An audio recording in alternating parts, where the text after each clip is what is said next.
Good morning. So I threw on an apron, decided to pull out the video because I don't always cook in an apron. I'm just in a house dress and don't want to look ridiculous, but good morning. I was working on getting some stuff put up, cleaning out my refrigerator, noticed some produce that went bad. I threw in the compost those things that were bad and decided I didn't want to waste anything else. Carrots and celery kind of hold up pretty good in the fridge for a longer period of time than other things. So like my peppers and stuff that I hadn't used, they went bad. They're in the compost. But these were still pretty good. So I decided to share some helpful tips since, you know, some other people may have the same issue that I have, where you have all this fresh produce and you don't use it all before it goes bad.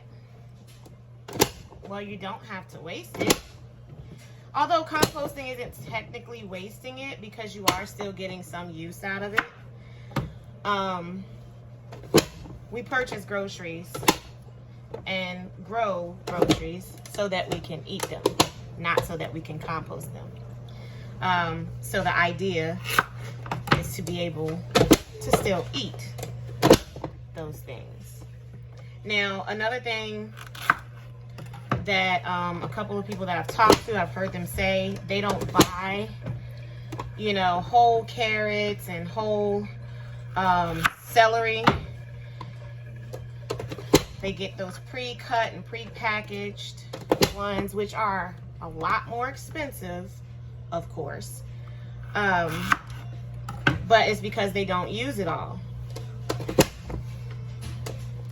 Takes no time, especially when you have some of the right tools.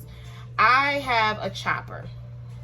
I've had probably 15 to 20 choppers over the years. Always loved them. One of my earlier ones were my favorite. I got it a long time ago. They do not sell it anymore. I don't know why. It was the best chopper I ever had. And I have tried to order more, just trying to get something as good as that first one, and I cannot find it. So that's why I've had so many. This one is now my favorite. Still not like that earlier one, but it's definitely a lot better, has more options and features than some of the ones that I purchased over the years. So I will leave a link to this one if I can find it. I purchased most of my stuff on Amazon, so I should be able to find it. If I can find it, I'll leave a link in the description to it. But it makes chopping up veggies, onions, peppers, carrots, celery, pretty much most produce. I've never chopped up like potatoes and stuff in it, but I'm sure you can. I'm just very particular about my potatoes, and I like them bigger. And they don't have this is the biggest attachment, and it just clicks in, as you can see, like has a little thing under it, and you just click it in,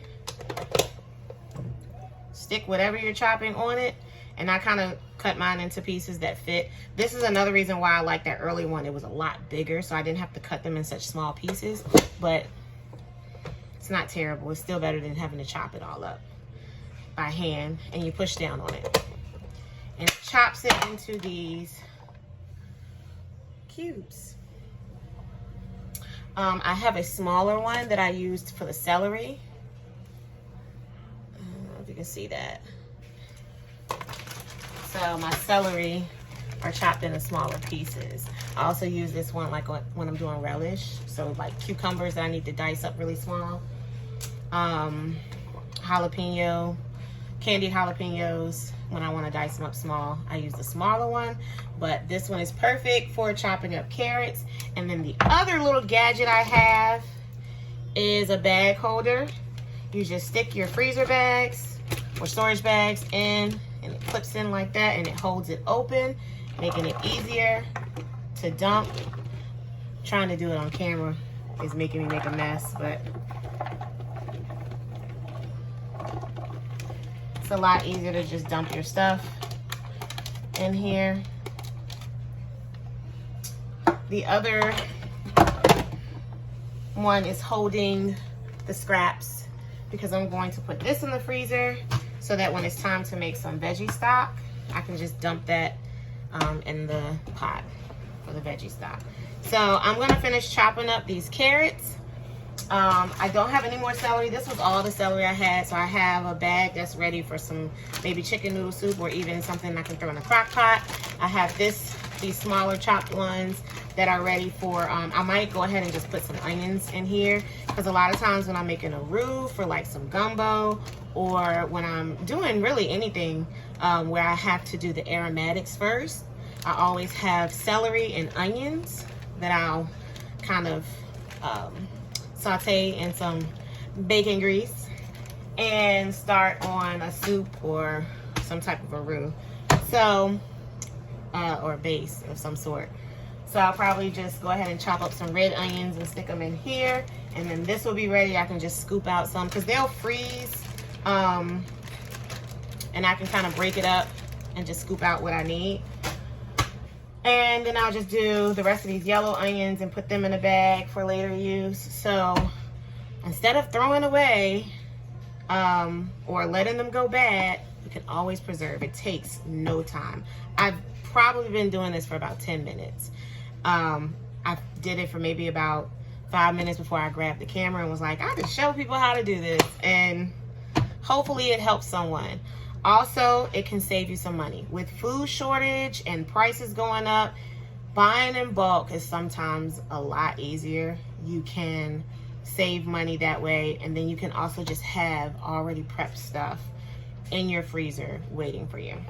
So that is all, people. I'm gonna get back to it. I can't go out in the garden. It's raining today. I really could.